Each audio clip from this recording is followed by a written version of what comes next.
Okay, welcome everybody. We have tonight, I want to welcome the alumni, my colleagues, my friends, a lot of '01 students, a lot of students from EA, MBA, and I think the president's in the house, and everybody just welcome. I want to thank you so much for coming tonight. Let me begin by telling you about an experience I had early in my PhD program. I was sitting in the back of an organizational theory class with a fellow by the name of E.T. Eggers. And he was just lecturing along, and then all of a sudden he stops, and he turns to the class, and he said, "You know, I have the best possible job in the whole world. I get to work with fantastic students every day. I have the best possible job in the world because I work with you every day."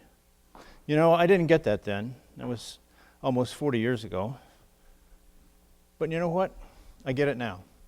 I have had the best job in the whole world because I have had the chance to work with fantastic, hardworking, motivated students every day. But you know what? I've also been blessed not only to have had great students, but also great colleagues, deans, program directors, professional staff assistants as well. This picture happens to be a picture of my personal last faculty meeting. And these are the people that I've had the pleasure to work with over the years. To your left are the people who were here my last year, the deans and faculty from last year. And to the right are faculty and deans that I've had the pleasure to work with over the years. It's alphabetical, left to right, top to bottom, on both sides, in case you want to look for someone. I had 5 close friends while I was here at Crummer. We start with Julian Vince. Julian and I wrote editions 3, 4, and 5 of a strategy book together. And we've since become good golfing buddies now that we're both retired. We play golf about once a week now. David Curry. David and I logged over 2,000 basketball games together. We've played about 250, 300 rounds of golf together over the years. And as you can see from this picture, David takes his game very seriously. And in this case, he lost the bet. And then Steve Gauthier and Barry Render and I have logged about 250 to 300 poker games together. And we've been good friends otherwise. And then there's this guy, Sam Serto. Sam and I have also played golf, and we played lots of basketball together. But there's also an interesting, intuitive, sort of paranormal relationship that we have. We think the same thoughts a lot of the times. We finish each other's sentences. We have a lot of the same ritual habits that we acquired to do our business. And it's also interesting that maybe even we bought the same car and the same color separated by just a few years, not knowing if the other one had that car. Things like that. It's just a very intriguing relationship. So to all of you, I would just like to say thanks for the memories. And this is my Crummer graduation day, last spring. So what we're going to talk about tonight is change. Changes I have experienced in my life and some of the lessons I have learned from those changes. We're going to talk about changes we are all in now and changes in our futures. So how I got to Crummer and a few of the lessons learned that might apply to you. I was born and spent the first 15 years of my life in Indianapolis, Indiana.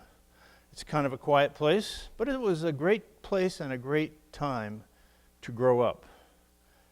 Then after 15 years there, lessons learned from my mom. My mother was one of those rare people who could find the good in anyone.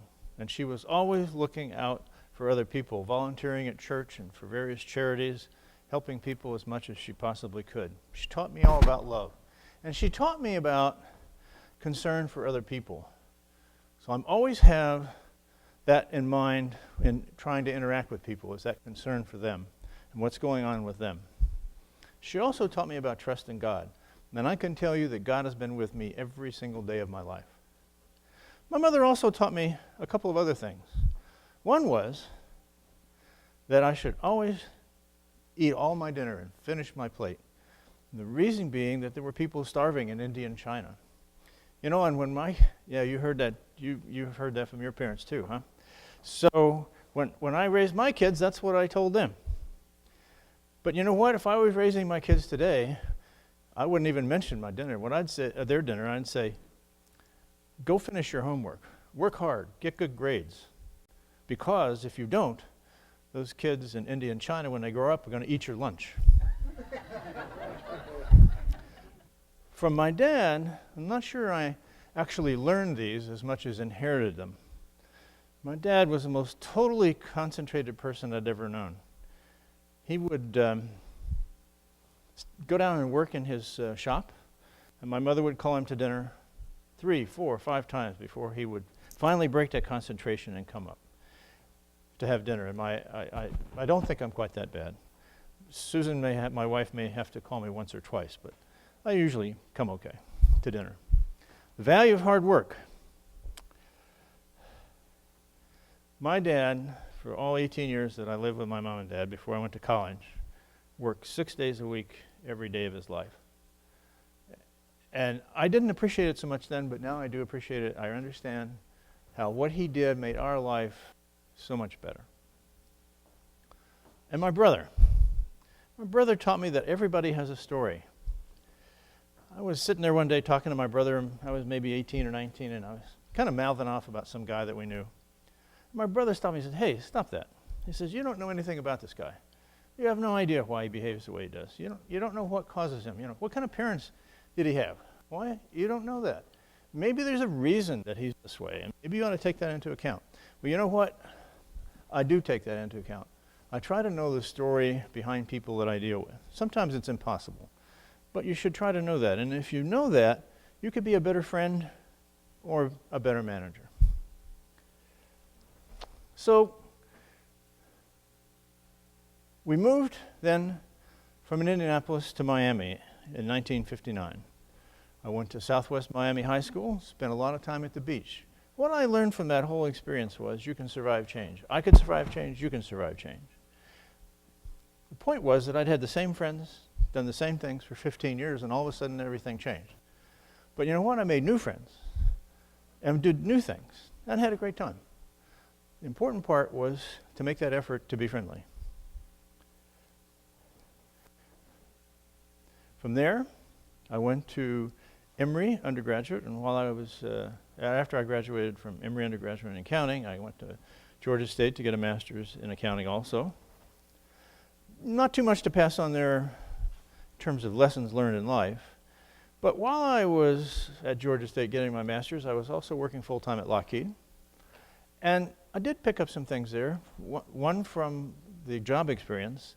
What I learned was that the wrong job for your personality means it could be a pretty boring and unrewarding job. And the second thing I got really from the values of the 60s when I was at Lockheed and when I was going to college was I wanted to do something socially contributable. And I had learned in 3 weeks at Lockheed accounting wasn't going to be what I was going to do for the rest of my life. So I looked at the issues and said, gee, I think I'll be a business professor. That's a socially contributing job. From there, I was in the Air Force, went to Cheyenne, Wyoming for 2.5 years, and Riverside, California for 1.5 years.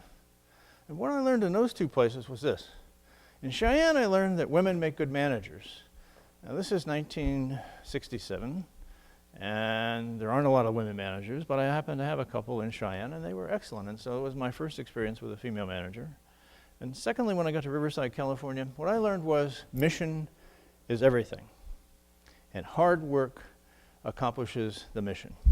And you have to do everything you possibly can to succeed at the mission. And I have kept that in front of me in my work for the rest of my life. From there, I went back to Atlanta to get my PhD. And from there, I went then to Denver to teach at a place called Metropolitan State, which I thought was, it's a major downtown college, probably 35,000 people now in that school. And from there, then I went to Montgomery, Alabama to teach for Auburn. And then, what did I learn from these places?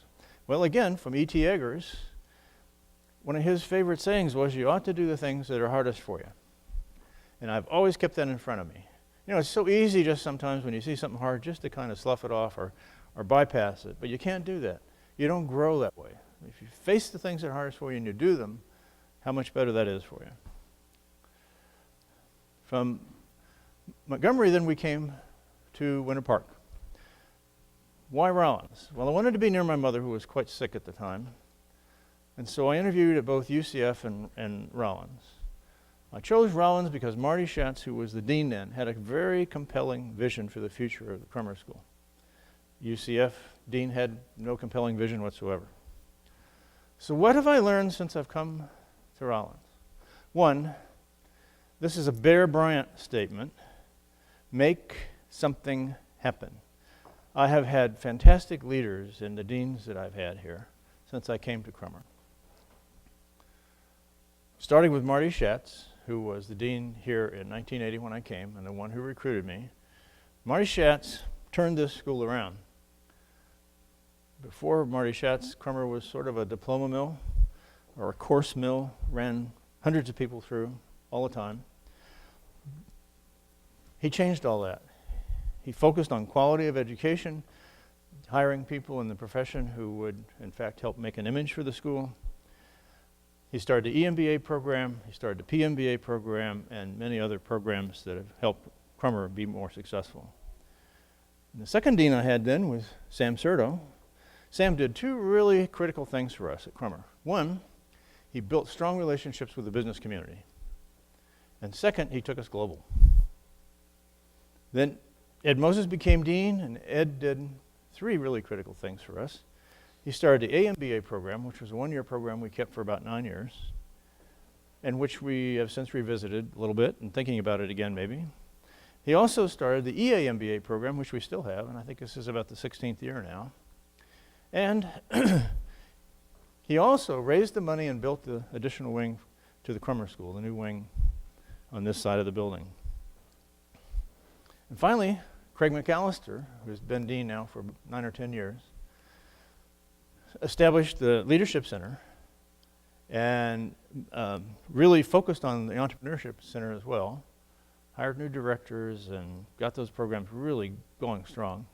But what he did that really I think has helped us so much is get us ranked, not just in one area, but across maybe 5 or 6 different kinds of rankings, where we are now 56 in the world according to Financial Times, and I'm sure all of you know about Forbes and all the other rankings. The second thing I have learned while I was here is if I have had the best job I could have. And we talked before about the fact it was so nice to have all the great students and colleagues. But the other thing for me, based on my personality, is that I like different things going on all the time. So I get 3 jobs in one. I get to teach, I get to consult, I get to write. And that keeps me in different areas all the time.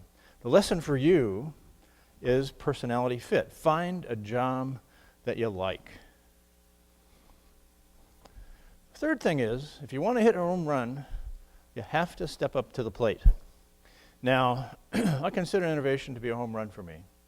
But you know what? It took me 10, 12 years of hard work to write 6 books, lots of articles, and do lots of consulting. I've given talks and consulted both in the United States and Europe. So for me, it was a home run, but I had to step up to the plate, and that's the lesson for you. You have to put in that time. You have to focus on what you really want to do and be successful at. But speaking of a home run, marrying Susan was a grand slam. Not only is she my wife, but she's my best friend. And I have 2 wonderful girls that I love very dearly. So one more thing about how I got to where I am and who I am. Ever since I was a child, I have been interested in the future. I mean, at 8 or 9 or 10 years old, I was thinking about colonizing the planets and how big the population might get, and we'd have to go somewhere else. I've been interested in wizards, and not necessarily magic, but paranormal activity. So somehow I just had this idea that maybe I was Merlin reincarnated, and all my life I sort of wanted to have that sort of verified for me. And So in 1999, Susan and I went to England, and we went down to Cornwall, and we went to King Arthur's castle. And I was just hoping for this great deja vu experience, but you couldn't possibly have one because it was just rubble, a few stones laying on the ground in some sort of order. So I said, okay, let's go down, we'll go to Merlin's cave. Surely there'll be a great deja vu experience. Nothing, nada. I really was crushed. I really had this feeling that I might have been Merlin reincarnated. Now, rationally, of course not, but hopeful, yeah. So that's my introduction to the future. So let's talk about our futures now.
Wow, huh? A lot of ideas about the future in all those slides. The idea of flash forward comes from a new TV show that you may have seen, Flash Forward, where the entire planet, everybody on the planet, some almost 7 billion people, all lose consciousness for 2 minutes and 17 seconds. And of course, while that takes place, lots of catastrophes, airplane crashes, car crashes, etc. take place. But what's interesting is that everybody, when they awake, has some vision of the future at some point in time, about 6 months approximately. So you obtained some vision of the future from these slides. You interpreted it for yourself. What was interesting in the Flash Forward TV show is that some of the visions are interconnected. Well, all of our visions are interconnected in some way. But there are 10 or 12 various major ideas in all those slides, and we really don't have time to talk about all of those. I feel like Mae West, who was a movie actress from early in the 20th century, quite attractive woman, especially for that place and time. And she said at one time, she said, so many men, so little time. And I feel the same way in a metaphorically speaking, so many ideas, so little time. So we can't cover all those ideas. We're just going to cover two. We're going to cover the future of energy and climate change and the future of medicine. We're going to talk about the issues in each of those areas and then some of the solutions. Energy issues, emergence of developing nations as major energy consumers, India and China, for example. Substantial world and U.S. population increase. The U.S. and world populations are both going to go up about 35% between now and about 2050. That means about 140 million more people for the U.S. and about 2.5 billion more people for the world. Declining resource availability, which we'll discuss in more detail in a second. And this all means high demand, low supply, high prices. So, India and Malaysia and Indonesia and Southeast Asia and Russia and Africa, all of these areas are going to increase in population and place demands on raw material resources such as energy and water. Population, it looks almost asymptotic. As you can see, it took a long time since the dawn of Homo sapiens to get to about 1 billion people, but it hasn't taken very long at all to get to almost 7 billion. Declining availability of resources, what this slide tells us is that the 5 major producers of energy will be net exporters by 2031. That means we won't be selling any more oil and gas. What are we going to do, right? And this all results in high prices.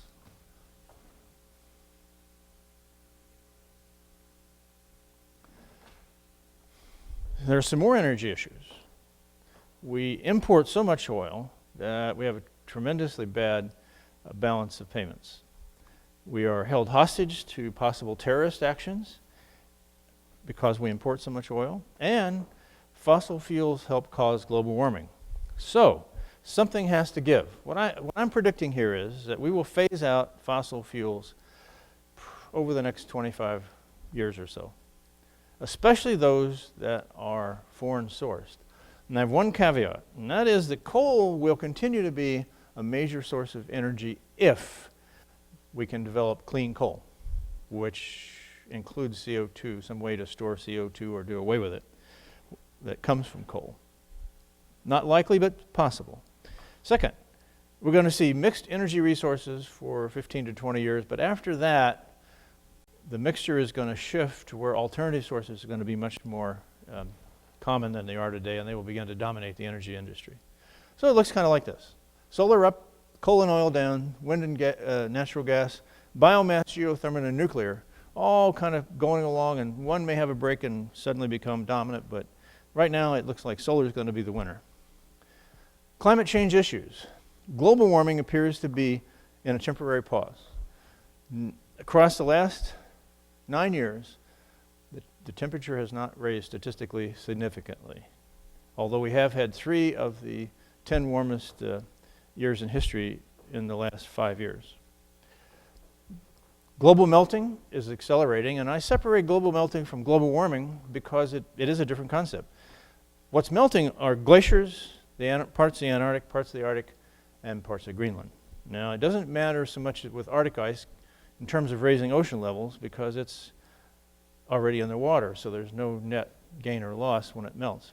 But what does matter is when glaciers melt or when ice and snow on land masses melt into the ocean, then it raises their level. There is confusion over what is happening and why, and I'll explain in a second what that means. And climate change is forever. We've been doing it forever. We'll do it forever, as long as the planet is here. So if you look at this chart, what you see in the blue line is the changes in temperature over the last 800,000 years, almost 800,000 years. If you look, you'll see about roughly every 100,000 years or so for the last 400,000 years, and then a little quicker or longer periods before that. So roughly every 800,000 years we have a peak in heat and a peak in cold, okay? And sometimes double bottoms in cold. What has people concerned is that the red line here represents carbon dioxide levels. And as you can see, they correlate with rises in temperature. But contrary to what a lot of people think, actually the temperature rise comes first and then the carbon dioxide goes up. And you can see this in every one of these cycles, except right now. Right over here, when we should have all the way down, like we've seen here, straight down, straight down, straight down, straight down, straight down, we have an uptick. And that's why a lot of people, when you look at CO2 levels, think, because they're now so high, even higher than it's ever been before, way up here, they think that maybe global warming is being caused by the CO2 levels from industrialization. And actually before that, this is about 7,000 years ago right here, from the beginning of farming when we started cutting down all the trees. So that's why there is some confusion. We should have a down, but we have an uptick. And now we have a slight down the last few years. And additional evidence has just been made available. This research was just published publicly about 3 weeks ago. It was presented in a paper back in January at a professional meeting, but this is the first time the public has really had a chance to see it. And what we find here is that actually it's not just CO2. Before, we knew there were other gases and they were causing issues in the environment, but the general thinking was CO2 was responsible for about 90%, maybe 95% of global warming, and everything else was about 10%. But really more thorough analysis has told us that methane is 27%, and a thing called black carbon 12%, and then two others make up another 15%. So the impact from CO2 is not nearly as great as we think. Methane, in fact, has a much greater impact than CO2. So the fact that it's also being released in large amounts now may have a greater impact than we had anticipated, probably will. So it also gives rise to different carbon strategies. How about black carbon? Black carbon comes mainly from diesel and these little pot stoves that poor people use in foreign countries, China and India and Africa, for example. It doesn't hang in the air very long, but it's always in the air because they're constantly being used. So if you could clean up diesel and eliminate these pot stoves, you could get rid of 12% of the problem in just a matter of months. I'll show you this slide because you can see how quickly climate can change based on changes in temperature and weather and what happens as a result. The winds quit blowing about 6,000 years ago. The winds quit blowing into Africa that brought the rains. And so in less than 3,000 years, and in most cases anywhere from 100 to 1,000 years, but as long as 3,000 years, the Sahara turned from a savanna up in your left-hand corner to a desert down in the right-hand corner. And to bring it more local and personal, based on what we know about global melting now and the rate at which the glaciers are melting, Greenland is melting, and parts of the Antarctic are melting, everything that's in red up here will probably be underwater by 2100. So if you look up here at Orlando, if you happen to live in a top of a high-rise condo somewhere in Orlando, downtown or maybe out near Disney, the good news for you is that if you might have a view of both coasts. So the future of energy and climate change, some solutions. We're going to see less oil. We're going to see less coal as we know it. We're going to see a lot of solar. Virtually all of California west of the mountains and south of Sacramento is going to look like this in another 10 years. It's going to be totally covered with solar panels. We're going to see improved nuclear. We're going to see more wind and probably more wind in the waters off the coast and maybe less on land. We'll see. We're going to see efforts to have sequestering of CO2. That means either putting it in the ground or in the water, or in this case, this plant is the first of its kind. They're trying to figure out a way to put it into concrete blocks so that it can be stored that way. Now, eventually it'll come back, but at least it could be stored for a while. This is algae. This happens to be seaweed, a type of algae. So we're looking for grassahol here, a way of turning plants into gasoline. This is about hydrogen. There are 8 of these clarities that have been running almost 2 years now in the United States, totally on hydrogen. Mostly in California because there's only one place right now that has hydrogen filling stations. See up here, up in the corner. Up in the left-hand corner is a hydrogen filling station. There are only 3 of these, I think, in the whole country, and they're all in California. They're building one in West Virginia. But, so the issue here is, can they build these all across the country? This is geothermal, which is being used more and more and more. And this is about wave power, whether it's ocean or river. This is about the electric grid. And what's being proposed, in fact, the money's been funded for it recently, $3.5 billion, is to put a transfer station somewhere here so that we could link the 3 biggest grids, the western grid, the Texas grid, and the eastern grid. And that way you could take electricity from wind and solar and move it east. So there are numerous research studies going on in every one of these alternative energy areas that I mentioned, including coal sequestration and cleaner oil. But I favor solar as the winner, and I'll tell you why.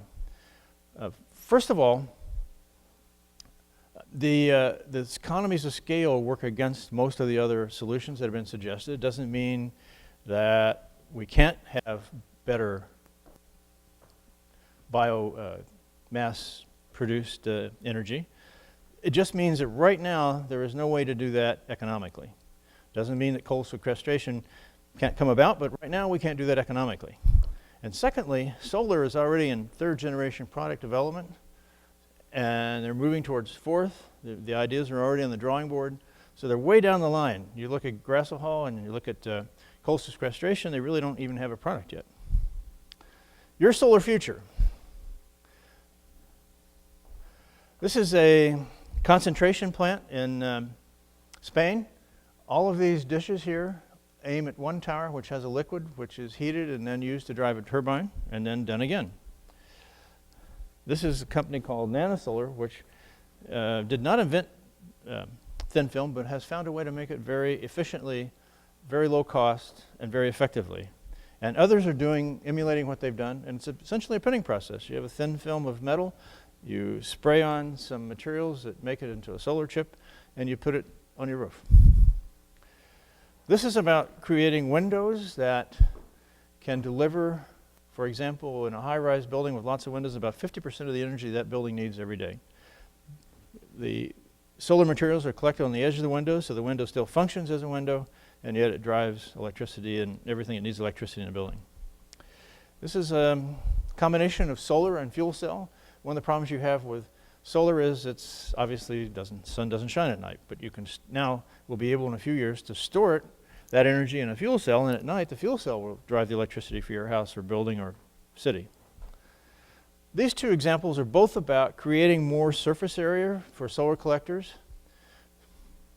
They're both use nanotechnology. One uses more individual fibers, one cuts holes in the back of the chip so it provides more surface area for the light to enter. This is about finding a substitute for all the expensive materials that go into solar chips. If everybody in the world went in solar right now, we don't have the capacity or the capability or the materials to give it to them. But in 5 or 6 or 7 years, if pyrite, which is fool's gold, turns out to be a good substitute, everybody in the world can have solar. This is about improving batteries. Some work for smaller items, some work for cars, and some work for cities, but there are 4 examples of different kinds of batteries that are being developed right now. A couple of these will be on the market within the next year, and they give twice the battery life, which, if you have a solar car, is pretty important. Now you can go maybe 200 miles on a charge instead of 100, which makes it much more practical. This is about the fact that Japan wants to collect electricity in space and send it back to Earth. And they think they can do this in about 8 to 10 years, and they think they can do with one collector, they can provide electricity for 3,000 homes. So, other researchers are working on chips that work in the shade, plastic chips, organic chips, spray-on chips, chips that are not perfect but still work well, chips integrated into clothing, and on and on and on. So there's lots happening here, 2nd and 3rd level development of products. Medical issues is the second major thing we want to talk about, the future of medicine. Let's talk about what some of the medical issues are. Well, you can see them here, and they're pretty obvious about what kinds of things we need to do. 2 of the key things going on is preventing aging and coping with aging. And the other, of course, the 4th item on the list is lowering costs. So the future of medicine is targeting all of the things that we do and making it personalized. So everything that we could do for you personally. So it's targeted nanotechnology, targeted genetics, targeted meds, targeted stem cell organ growing, targeted robotics, and that all gives us personalized medicine. What you see in this slide is targeted nanotechnology. In the blue, you see the nucleus of a cancer cell surrounded by the green outer side of the cell. You also see these red particles, and these red particles are essentially nanodots surrounded by chemotherapy treatment. What we find is that using these nanodots surrounded by the chemotherapy treatment, we get 25% more penetration of the chemotherapy into the cell, which makes it more effective. Targeted genetics. The picture in the lower left-hand corner shows a team that has developed and delivered a shot of genetic material to congenital blind children, which gives them the ability to see. It's amazing. And on the right-hand side is genetic treatment of lungs. We see targeted meds, and this is an unusual one. This is actually a silk piece within which are 6 transistors, and these can be inserted into someone and then later activated from the outside to control their brain waves, for example. And this might be used perhaps with somebody that might have epilepsy, for example. And this is also a targeted med, also contains 1 transistor in this case, but the material, as was the silk, is all biodegradable, including in this case a transistor. And what is in the material surrounding transistor is medicine. So again, this can be implanted, and individually developed and implanted, and then triggered when necessary, when needed, by the patient. This shows an application of a chemical material to a person's heart, and this stops enzyme P38, which controls growth. And once it's silenced, then the heart can develop new tissue. So we could actually grow a heart inside the body, and this may be 6 or 7 or 8 years out. This shows an alternative, which is to take a pig heart, do what's called decellularization in the center, and then on the far right side, what we do is we add your stem cells to that heart, and you have a heart. This shows targeted robotics, and what we know is that already we have a lot of surgery performed with robotics, but we're going to see more of that. And at some time, the robot may do the whole thing, and this one you see a doctor-assisted robot doing the surgery. Targeted robotics. Both of these concepts and products have just been released within the last few weeks. In the upper right-hand corner comes from Dean Kamen Associates, and this is an arm that actually works like a normal arm. You simply tell it to move, and it moves. You think, I'll pick up that glass, you pick up that glass. It's amazing.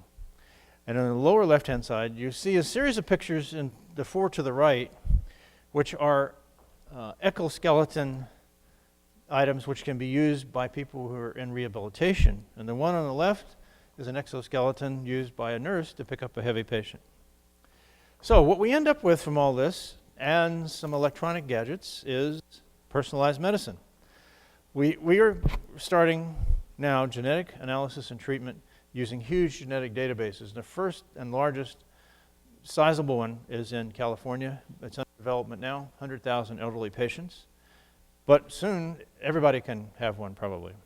Continuous electronic monitoring of your health. There's a thing called Fitbit right now, which monitors 4 issues, including blood pressure and temperature. But in the future, with enough sensors, you'll be able to monitor virtually every activity of your body. And what we're going to see in the future is computerized, robotic, if you will, or remote diagnosis and treatment of the patient without a doctor. The computer will do the whole thing. I think we're looking at 10 to 15 years from now. So the future of your health, one thing to keep in mind is the most important thing in your life is your life. You cannot get around on this planet without your body. So what you're looking at in this slide is a future trends timeline. And if you look at the far left-hand side here, you see that life expectancy is about 80 right now. If you go look at the far right-hand side, we're expecting by 2040 or thereabouts, life expectancy to be 100 to 125 years. We're talking about replacement stem cell organs, 2020. and maybe total body replacement of all parts virtually by somewhere in 2035, 2040 range. So the bottom line of all this is you're going to live to be very old, most of us.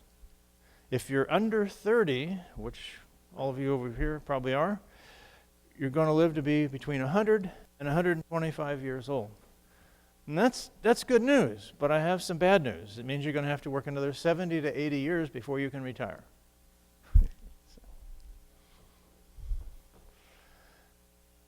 There is no shortage of problems in this world, but what business does is solve problems. We have seen two success stories where innovation and entrepreneurship have helped solve those problems. That's energy/climate change and medicine. Innovation and entrepreneurship can still make this the American century, not the China century, which is what everybody is predicting. Innovation and progress almost always start at the edge of an industry, and that means innovation and entrepreneurship.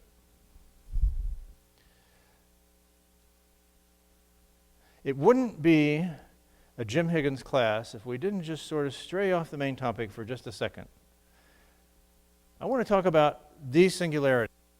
Of course, a misnomer because I've identified at least 3 kinds of singularities. I want to talk about the AI singularity, or what I call singularity 1. This is when artificial intelligence equals to or greater than human intelligence. Most experts are picking sometime around 2017, maybe 2018, maybe 2016, maybe even 2020. But most people say about 2017, which isn't that far off. We're going to see artificial intelligence equal human intelligence. The future of singularity 2.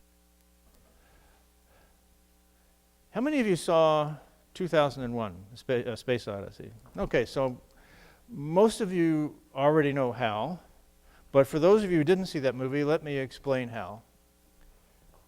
Hal was the command computer for a space flight from Earth to Jupiter.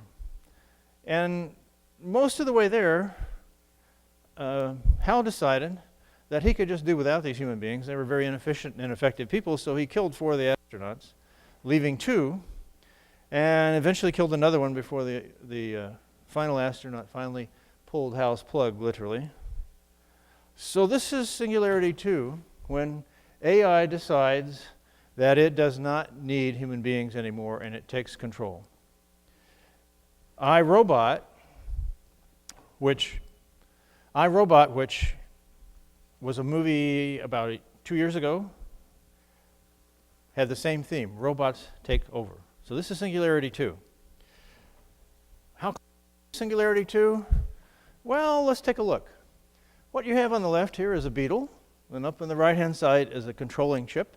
And in the center is a battery sticking out. It's on top of the controlling chip, and this has been implanted in this beetle. A lab tech with a remote can make this beetle fly up, down, left, right, or land. Brain control.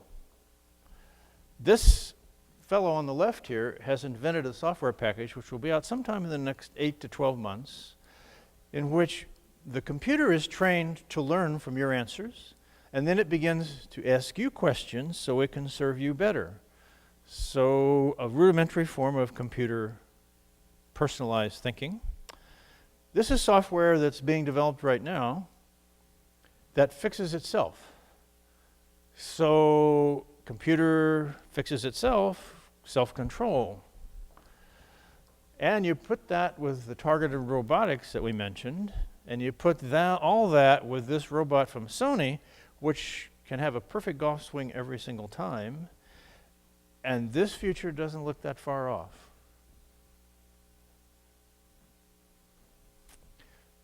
Future trends timeline, most people singularity 1 somewhere in 2017 on to 2020 or a little bit more. Singularity 2 maybe about 2040. Future of singularity 3. What is singularity 3? Well, this singularity comes from Star Trek. It's the place in the edge of the universe where nothing works. So let's start with Earth. We go through the solar system, and we go to Milky Way, and we go to the Milky Way as seen from above, and you are here.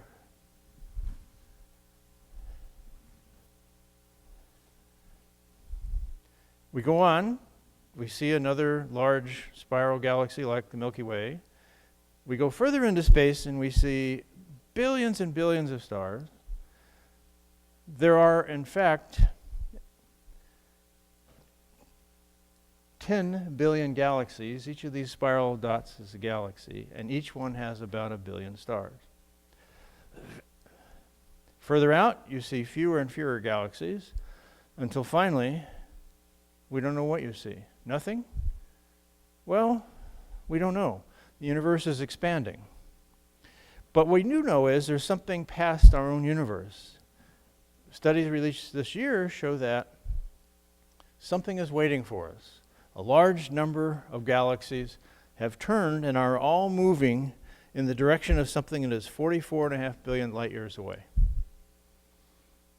Interesting, isn't it? Has nothing to do with business. Not too many lessons learned, but very interesting material to think about. So, a lot of you have asked me about my retirement. I prefer to call it life reinvention. I have been given a second life, and it's not the one on the internet. I see myself as a strategic future.